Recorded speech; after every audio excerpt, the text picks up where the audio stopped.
जैसे जैसे चुनाव नजदीक आते जा रहे हैं वैसे वैसे पॉलिटिकल पार्टीज अपने अपने घोषणा पत्र लेकर आ रहे हैं। अभी हाल ही में कांग्रेस ने भी अपना घोषणा पत्र जारी कर दिया है, जिसमें उसने 5 न्याय और 25 गारंटी देने की बात कही है।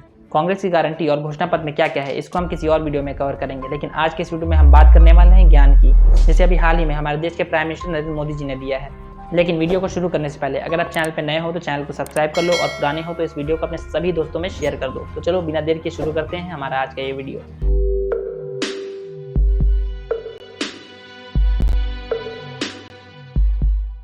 हाल ही में हमारे देश के प्राइम मिनिस्टर नरेंद्र मोदी जी ने एक फॉर्मूला दिया जिसका नाम था ज्ञान, GYAN, जिसका फुल फॉर्म है G फॉर गरीब, Y फॉर युवा, A फॉर अन्नदाता यानी कि किसान और N फॉर नारी यानी कि महिला।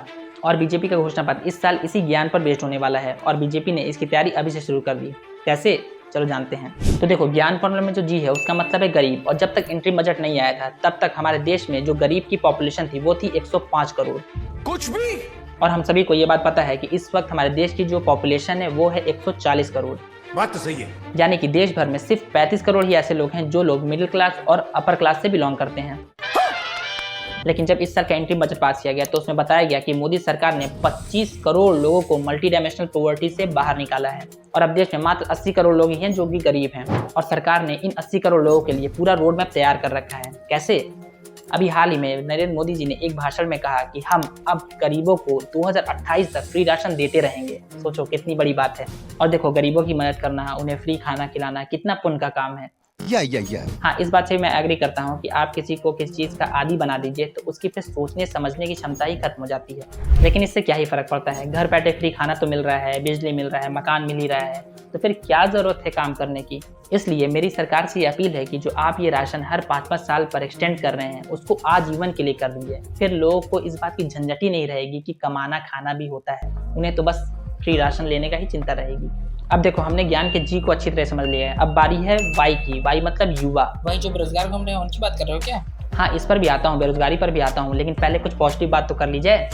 तो देखो, इस साल के एंट्री बजट में फाइनेंस मिनिस्टर ने अनाउंस किया था कि हमने 1.4 करोड़ यूथ को स्किल इंडिया के तहत स्किल प्रोवाइड की है। साथ ही प्रधानमंत्री मुद्रा योजना के तहत 43 करोड़ यूथ को लोन सैंक्शन करवाया है।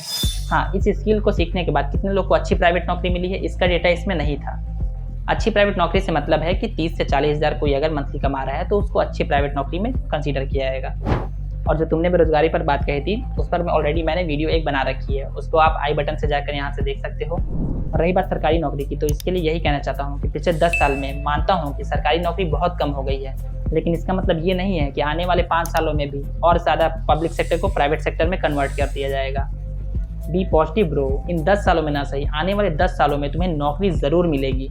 लेकिन मुझे पता है क्या लगता है, तुम सही से प्रिपरेशन नहीं कर रहे हो, क्योंकि अगर तुमने सही से प्रिपरेशन की होती तो तुम्हारी जॉब लग गई होती।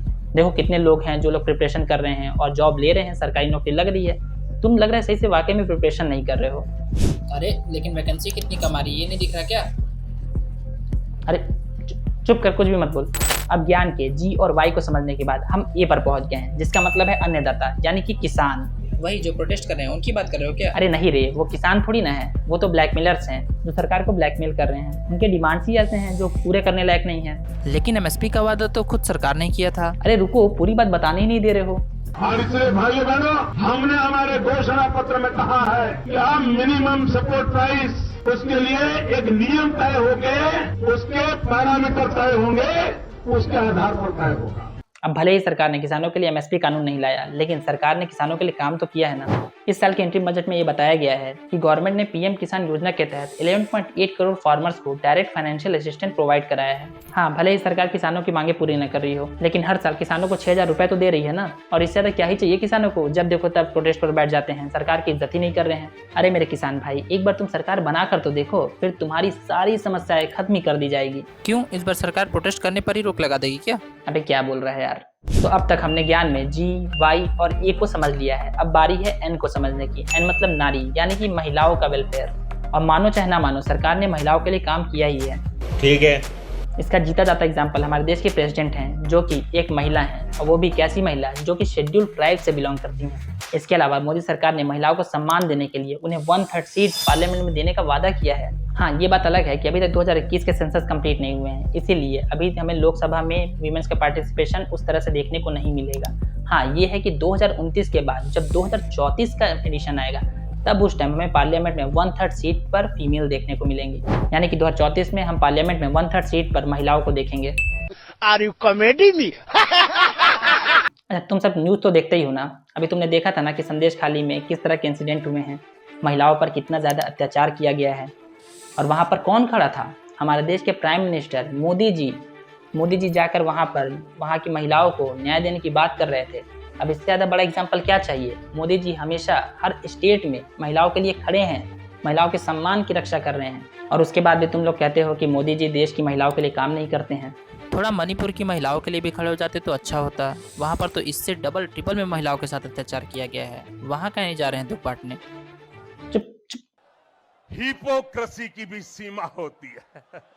तो इस तरह से हमने ये चीज़ें समझ ली हैं कि इस साल का जो मोदी सरकार का मैनिफेस्टो होने वाला है वो ज्ञान यानी कि गरीब, युवा, अन्नदाता और नारी पर बेस्ड होने वाला है। और जैसा कि हम सभी को पता है कि पिछले 10 सालों में मोदी सरकार ने बहुत सारे वादे किए हैं, लेकिन उनमें से बहुत से वादे उन्होंने पूरे भी किए हैं, लेकिन बहुत से ज़रूरी वादे उन्होंने पूरे नहीं किए हैं। जैसे महंगाई, बेरोजगारी, किसानों के लिए बिल लाना, और यही सब असल मुद्दे हैं। और अगर हमें अपने देश को डेवलप कराना है तो हमें इन मुद्दों पर सबसे पहले फोकस करना होगा। और इस लोकसभा इलेक्शन में more than 97 crore people vote cast करने के लिए एलिजिबल है। और मेरा आपसे निवेदन है कि आप अपने वोट को कास्ट जरूर करें, लेकिन ध्यान रहे आपको दूसरों का सुन के वोट नहीं करना है, आपको वोट करना है खुद के लिए। आपको ये सोचना है कि पिछली सरकार ने आपके लिए 5 सालों में क्या किया है। जो वादे सरकार ने 5 साल पहले किए थे उसे सरकार ने पूरा किया या नहीं। मुझे इस सरकार को चुनने से फायदा हुआ कि नहीं। आपके मुद्दे कुछ भी हो सकते हैं, चाहे वो महंगाई हो, गरीबी हो, बेरोजगारी हो, कुछ भी हो सकते हैं, लेकिन वोट आप सोच समझ कर ही दें, क्योंकि आपका एक वोट ये डिसाइड करेगा कि अगले 5 सालों के लिए किसकी सरकार बनने वाली है। इसलिए सोच समझ कर सरकार चुने और खुद के लिए सरकार चुने। तो दोस्तों, जल्द मिलेंगे हम आपसे एक और नई वीडियो के साथ। तब तक के लिए गुड बाय।